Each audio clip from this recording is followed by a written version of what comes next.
Let's see it. Well, life on the farm is kind of laid back. Ain't much an old country boy like me can.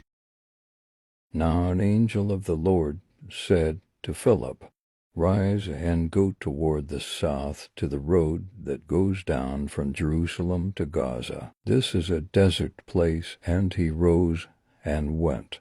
And there was an Ethiopian, a eunuch, a court official of Candace, queen of the Ethiopians, who was in charge of all her treasure. He had come to Jerusalem to worship and was returning, seated in his chariot, and he was reading the prophet Isaiah, and the Spirit said to Philip, Go over and join this chariot. So Philip ran to him and heard him reading Isaiah the prophet, and asked, Do you understand what you are reading? And he said, How can I, unless someone guides me?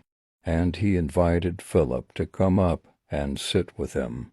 Now the passage of the scripture that he was reading was this: Like a sheep he was led to the slaughter, and like a lamb before its shearer is silent, so he opens not his mouth. In his humiliation justice was denied him. Who can describe his generation? For his life is taken away from the earth. And the eunuch said to Philip, About whom, I ask you, does the prophet say this? About himself or about someone else? Then Philip opened his mouth, and, beginning with this scripture, he told him the good news about Jesus. And as they were going along the road, they came to some water, and the eunuch said, See, here is water. What prevents me from being baptized? And he commanded the chariot to stop. And they both went down into the water, Philip and the eunuch, and he baptized him. And when they came up out of the water, the Spirit of the Lord carried Philip away, and the eunuch saw him no more, and went on his way rejoicing.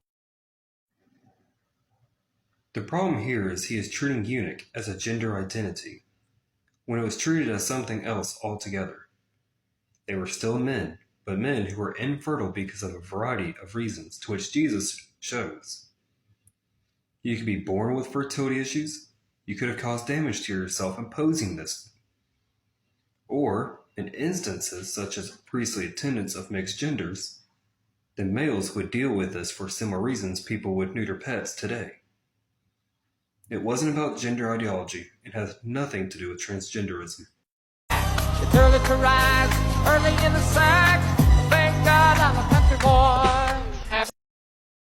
Now after the Sabbath, toward the dawn of the first day of the week, Mary Magdalene and the other Mary went to see the tomb, and behold, there was a great earthquake. For an angel of the Lord descended from heaven, and came and rolled back the stone, and sat on it. His appearance was like lightning, and his clothing white as snow. And for fear of him the guards trembled and became like dead men. But the angel said to the women, Do not be afraid, for I know that you seek Jesus who was crucified. He is not here, for he has risen, as he said. Come, see the place where he lay. Then go quickly and tell his disciples that he has risen from the dead. And behold, he is going before you to Galilee. There you will see him. See, I have told you. So they departed quickly from the tomb with fear and great joy, and ran to tell his disciples. And behold, Jesus met them and said, Greetings. And they came up and took hold of his feet and worshipped him. Then Jesus said to them, Do not be afraid. Go and tell my brothers to go to Galilee, and there they will see me. This is definitely attributing way more than what is written.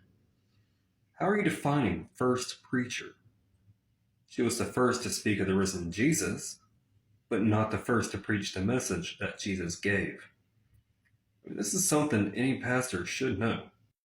I walk through the valley of the shadow of death. I take a look at my life and realize there's nothing left.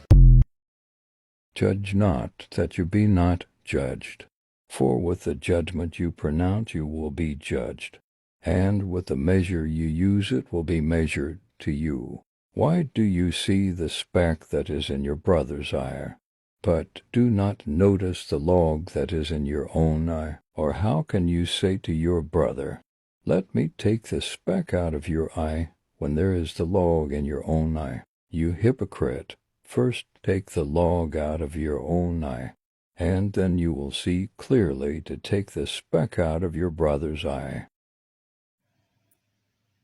Again, attributing more than what is written. He was close here, but is saying that we should not judge as hypocrites, and to fix our own issues before correcting others on those issues. In fact, we are told to judge righteously by Jesus in John 7:24. Do not judge by appearances, but judge with right judgment. I really do pray for this man and his congregation, and I pray they do not get led astray. God bless him, and God bless you.